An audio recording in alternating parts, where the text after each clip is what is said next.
Et pourtant, on va voir que le Chavetz Chaim voulait absolument rester inconnu. Alors, c'est rapporté ici.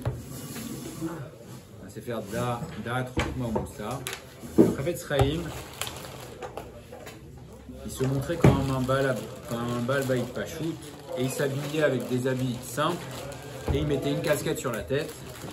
Et il s'habillait tout simplement, il voulait ne pas être accompagné, pourtant c'était le Gadol Hador, et puisque c'est la paracha des Kohanim, le Chavetz Chaim était tellement grand que tout le monde était sûr que s'il y avait la Géoula de son vivant, ce serait lui le Kohen Gadol. Pour expliquer, mais Madrega, tout le monde l'appelait le Kohen Gadol, le Chavetz Chaim, mais pourtant il voulait être Pachout, il s'habillait simplement, il voulait pas qu'on le reconnaisse. Et le Chavetz Chaim, comment il faisait? Pourtant c'était un Gaon, Hatsum, même s'il ne voulait pas qu'on dise que c'est un Gaon, qu'est-ce qu'il faisait pour rester avec la tête froide et avec sa Nava? Il s'approchait du Haron Sfarim et il se disait à lui-même comme ça. Il disait, regarde, ce Sefer-là, tu connais pas. Et celui-là non plus. Alors il me ken. Alors si c'est comme ça, qu'est-ce que tu as à ton orgueil? Il se parlait à lui-même. Et dans son livre de Halacha Likutei Halachot, sur Kodashim, c'est tout ce qui est, c'est une des parties les plus compliquées de la Torah, les Kodashim, les Korbanot, etc. Il y a certains Kolélim aujourd'hui qui étudient que Kodashim, mais c'est la partie la plus compliquée de la Torah.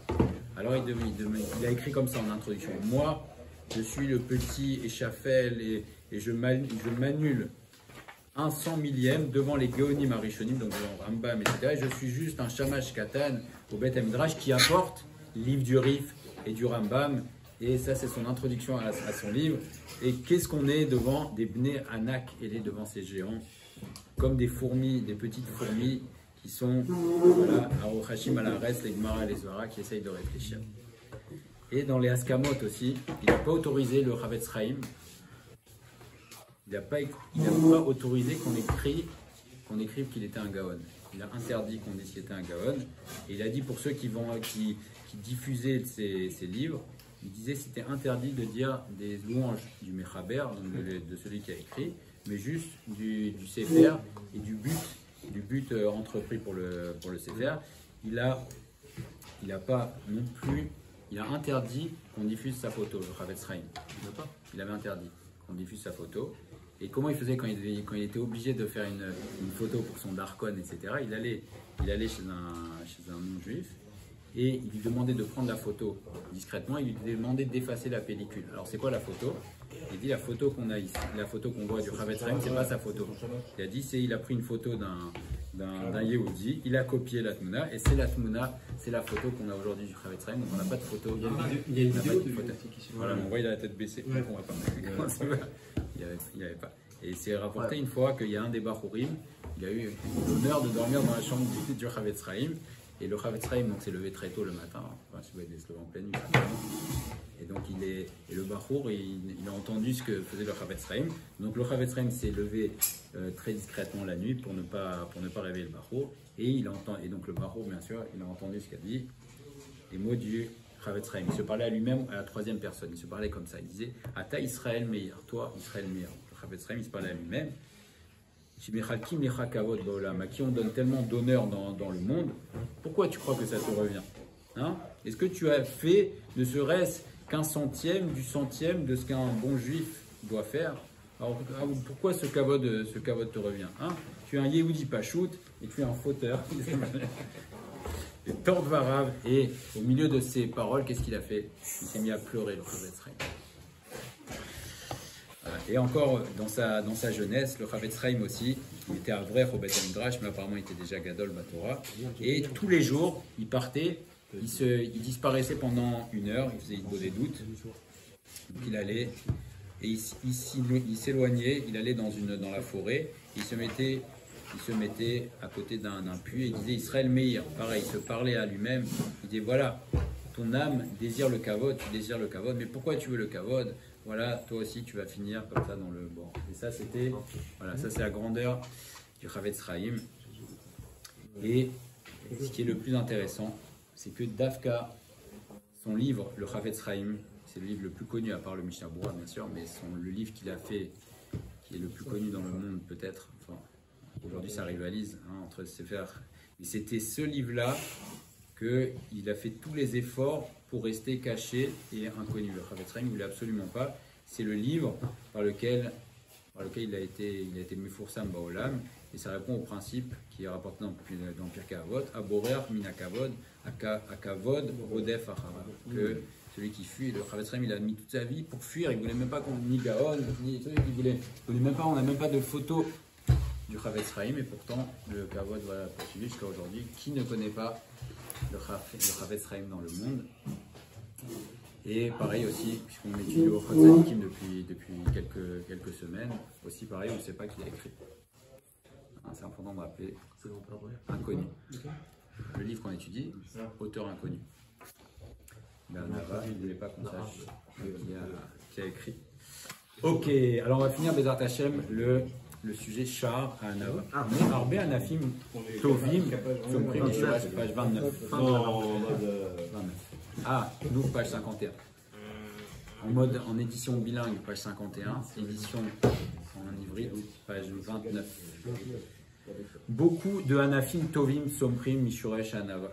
Beaucoup de conséquences. C'est-à-dire qu'on a dit que c'est un grand travail sur les midot. Bien sûr, on a vu que, voilà. Hein, et même le Chavetz Chaim, il venait jusqu'à dans son plus grand âge, il travaillait, mais ça a d'immenses conséquences. C'est une racine, l'Anava, qui a des grandes conséquences. Et la première, c'est que le Hanav est Savlan. Il devient patient. Patient. Savlan, c'est la Shon Sovel. Mais à Savlanout, et par la Savlanout, va venir le Shalom. Donc autour de celui qui essaie de se comporter Be'anava, eh ben, ça va faire le Shalom. Et il va pouvoir également, ça calme le Ka'as d'une personne qui s'énerve sur lui.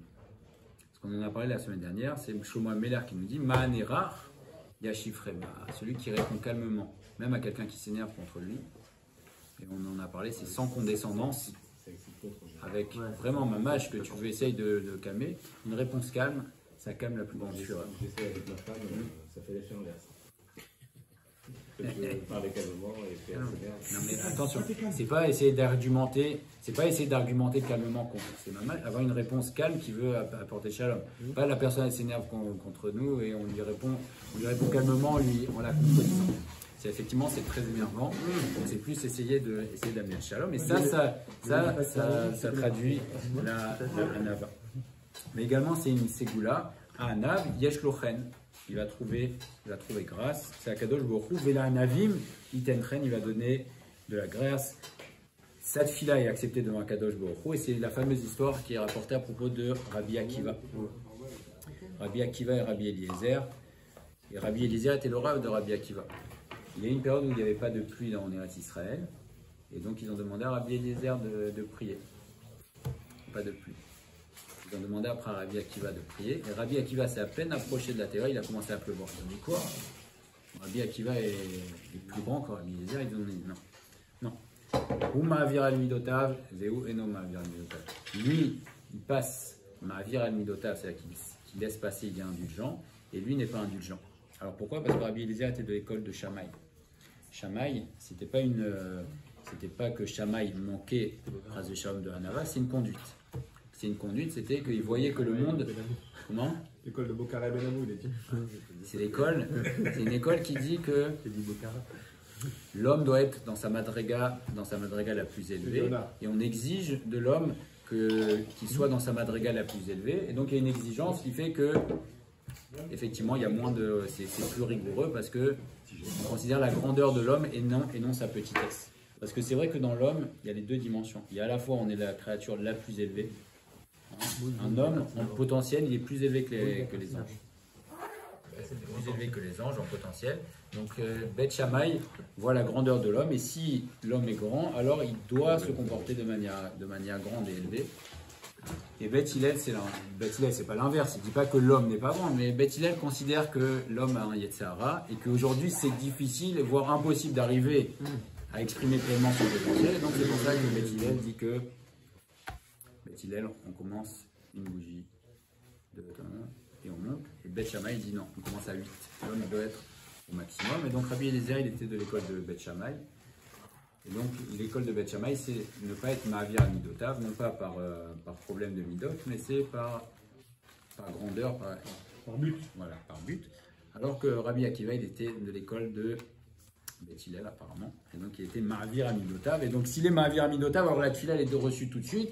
Pourquoi? Parce que si une personne se conduit Ma'avir Amidotav, si toi tu sais être indulgent, tu sais laisser passer les affronts, alors Minashamaim, Mirachamim Alav, on est Mirachem, on te prend en miséricorde. Celui, c'est tout est Mida Keneged Mida, ton comportement va déterminer la manière dont on va te considérer Bachamaim, et donc si tu es Mirachem, si toi-même tu es Mirachem à la briotte, alors on va être Merachamim, Alecha Minashamaim. Zoché Leitrakem aussi. Ça ouvre les portes de la Chorma. Hein? Qui Kana Lifne Chachamim. Alors ça c'est. Là on n'est plus dans la Ségoula, il nous explique, c'est une logique. Une personne on va comprendre la Hanava à partir de la Gava. Quelqu'un qui estime qu'il n'a rien à apprendre de personne, donc il ne va pas s'asseoir au Shiurim, il ne va pas entendre les paroles de Chorma, parce que ça vient de la Gava. À l'inverse, celui qui est Hanav, alors il va accepter de s'asseoir. Il va écouter.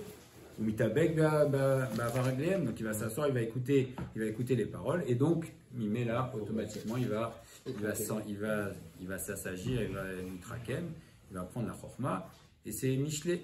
Shlomo Amelech, Oler et Rachamim Mirka. Celui qui va chez les Rachamim, il s'assagit. Mais celui qui n'est pas prêt, parce qu'il s'estime être Racham, il s'estime tout savoir, alors à ce moment-là, il ne pourra pas acquérir de la chorma. Oui. Juste pour revenir à la mida de Savlanout, là. Là-bas, c'est Savlan.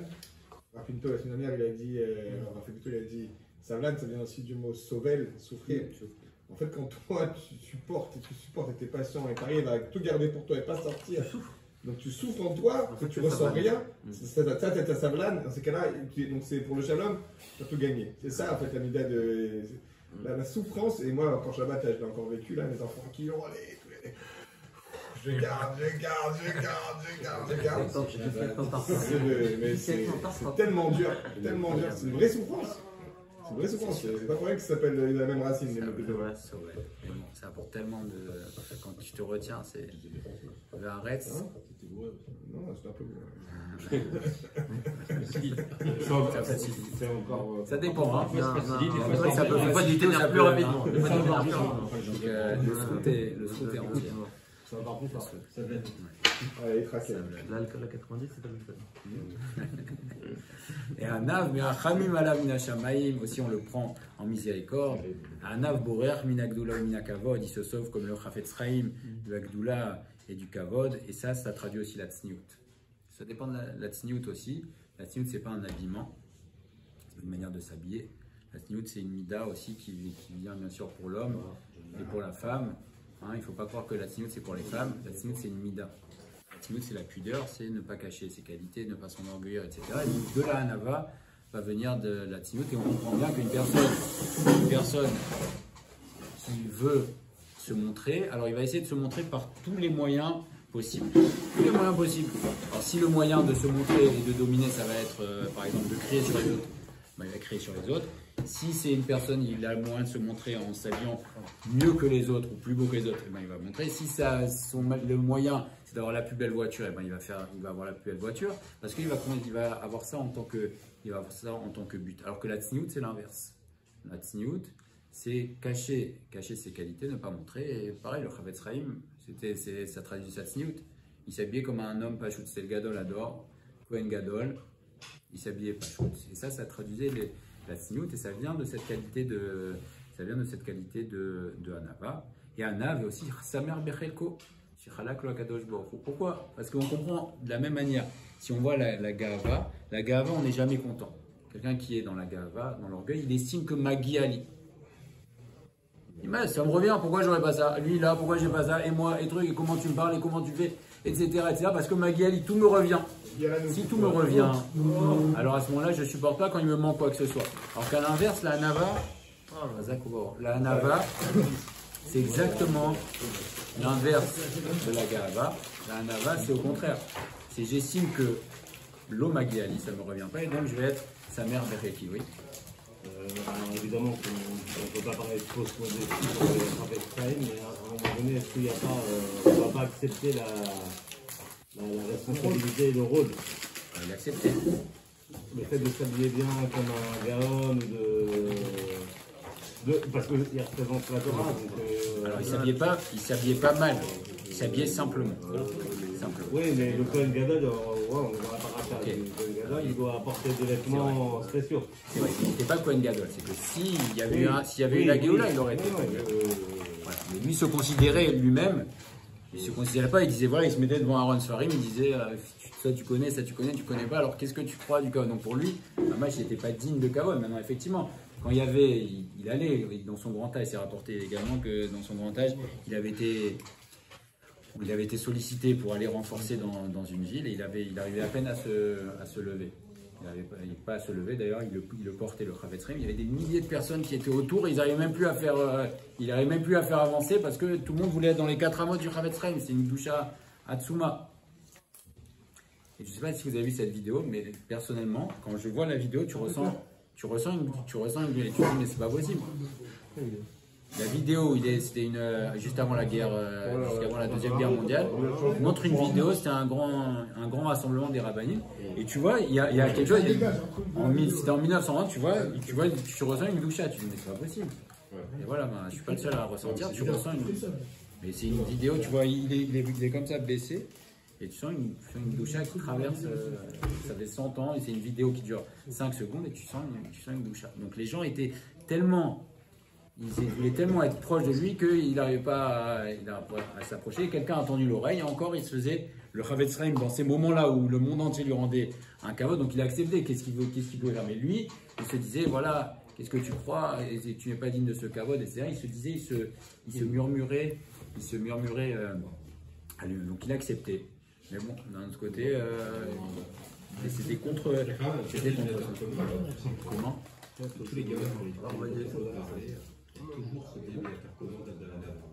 parce que c'est ça c'est ça la grandeur académique.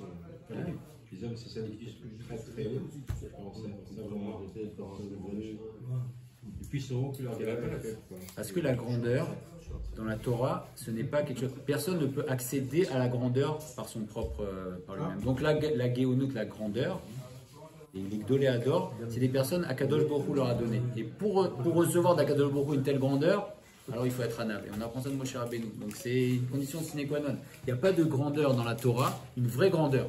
Encore une fois, la grandeur dans la Torah, c'est pas de réciter des. Alors c'est vrai que tous les Géonim, c'est des géants aussi, mais ils ont une compréhension, etc. Et ça, c'est. On dit Atar Chonen, mais Adamdat. C'est quoi Chonen? La Shon Chen. Il va donner la grandeur à un homme. Chen, c'est un Chen que Akadosh Baruch Hu lui donne. Et donc, effectivement, ça va obligatoirement avec la Nava. On apprend ça de Moshe Rabbeinu, du Arsinaï, etc. C'est que Akadosh Baruch Hu ne donne vraiment de la grandeur que s'il y a la Nava. Et c'est vrai que c'est un dénominateur commun on va toujours retrouver jusqu'à aujourd'hui. Tous les Gdoléador, tu vois, c'est des personnes, ils sont choutimes, etc. Parce que c'est une vraie qualité. Et Anav Samer Bechelko. Donc on voit que finalement tout ça, c'est la clé du bonheur. Il y a le shalom autour de lui, il trouve grâce, il est Samer Bechelko, etc., etc. Donc c'est la clé du bonheur. C'est vrai que ça demande, d'après ce qu'on voit énormément de travail, etc. Mais d'un autre côté, c'est la clé du bonheur. Le Anav Yadin Kol Adam les Kafsrut. Il va aussi juger chacun les Kafsrut. Pareil, on va comprendre à partir de la Gava. Celui qui est dans la Gava, il va s'estimer supérieur, il va dire oui, celui-là il est comme ça, celui-là il est comme ci, il va juger tout le monde les Kafrova, donc de manière dure. À l'inverse, celui qui est Ana, il va juger toujours, il va trouver des circonstances atténuantes à tout le monde. Machal. Alors ils ont demandé à un des Chassidim, on a dit comment tu as réussi, ou en tout cas comment tu as eu le mérite, Liot Adon Livne Dorecha. Comment tu es devenu le Gadol Ador? Il a répondu très simplement. Il a dit Nipne Shekol Adam Sheraiti Echezakti Yoter Tov Mimeni. Chaque personne que je voyais, je l'ai trouvé meilleure que moi. Comment? Et on va voir que ce qu'il nous dit ici, on peut tous essayer de le faire, parce que c'est une réalité. Imaya Chacham Yoter Mimeni, s'il était plus Chacham que moi, ça c'est facile. Je me disais, il est aussi plus Iréchamem que moi. S'il était plus petit que moi en Chorma, alors je me disais, lui il est Shogeg, moi je suis Mézid. Hein? Moi je sais, je fais des fautes, et lui il sait pas. Donc lui il est Shogeg, et moi c'est Mézid, donc moi c'est plus grave. S'il était plus âgé que moi, je me disais, il a plus de mérite que moi, puisqu'il avait vécu plus longtemps. Et si j'étais plus âgé que lui, je me disais l'inverse. ses fautes sont moins importantes que les miennes puisqu'il est plus jeune que moi. S'il était comme moi en Chorma, il avait le même âge et la même Chorma que moi, alors je me disais que son cœur est meilleur que moi vis-à-vis d'Hachem parce que je connais mes avérotes, mais je ne connais pas ses avérotes. Et s'il était plus riche que moi, alors je disais, il fait plus de tzedaka que moi. Et s'il était plus pauvre que moi, alors il a l'esprit plus contrit que mon esprit et donc il est meilleur que moi. Et grâce à ça, j'honorais chaque homme et j'arrivais à baisser la tête. Et on raconte un roi, c'est un machal aussi. Ça marche, parce que là, j'ai l'impression que c'est un peu du pipeau tout ce qu'il raconte. C'est quand même. Non, mais 2 secondes. C'est on parle des tout à un moment donné, on sait très bien qu'il y a un faux jugement à ce moment-là. Si je trouve quelqu'un plus intelligent que moi, non, il y en a pas ou très peu. Si je vois quelqu'un de pleurer, non. Voilà, qui se comparait. La question, c'est. Je suis totalement en désaccord avec ce que tu dis. La question, c'est à qui on se compare. Totalement désaccord avec ce que tu dis. Même si tu commences au début à te dire et de ne pas le croire. Non, c'est pas vrai. Il donne des arguments. C'est pas qu'il dit des arguments. Non, mais ce que je veux dire, ma question, c'est le fait que ce soit pas vrai, c'est pas gênant. Ouais, c'est pas vrai. La question, c'est à qui se comparer le Chavetz Chaim. Se comparer au Rambam et au Ram. Dit par rapport, ça dépend, toutes tes questions, à qui tu te compares. Si tu te compares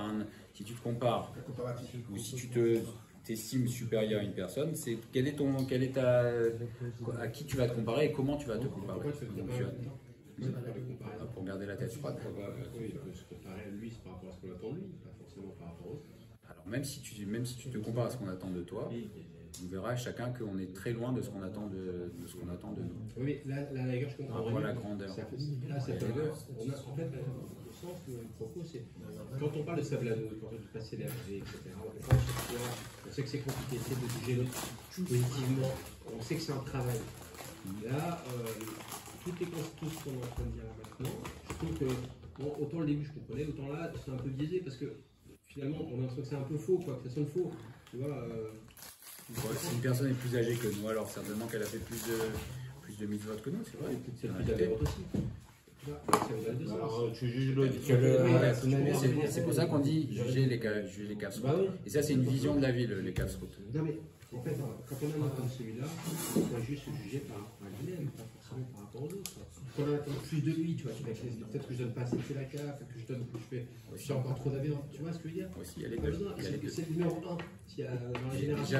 Mais comment numéro 1? Déjà, penser qu'on est numéro 1, c'est un grand problème. Non. Parce que le Chavetz Chaim, il n'acceptait pas d'être le numéro 1. Je sais qu'il n'acceptait pas. Mais tu comprends la nuance. Et la réalité, c'est ce qu'on en parlait il y a quelques semaines, au Olam Haba, il y aura énormément de surprises. Parce que même celui qu'on dit, peut-être qu'il y a une personne qui est aujourd'hui considérée comme le grand des grands, peut-être qu'il y aura une personne chuta dans le monde qui va être bien au-dessus. Et ça, c'est une réalité, parce qu'on ne sait pas, c'est Akadosh Baruch Hu qui est dans les cœurs et qui définit qui et quoi. Et il y a des personnes, il y a la fameuse histoire du Baal Shem Tov.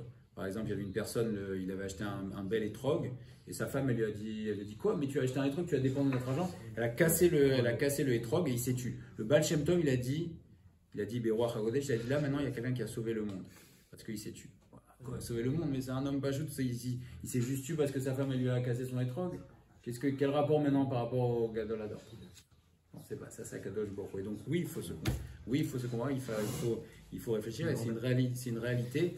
Et c'est une réalité, on ne sait pas qui est qui fait quoi. Il y a des fois un acte où le fait de se taire à un moment, ça peut être 100 000 fois plus que quelqu'un qui a étudié des milliers de livres. Alors ça ne veut pas dire qu'il ne faut pas étudier des milliers de livres, mais dans la comparaison, on a toujours à se comparer et on peut toujours trouver des qualités supérieures aux autres qu'on n'a pas. Et c'est d'ailleurs la manière d'avancer. La seule manière d'avancer, c'est comme ça.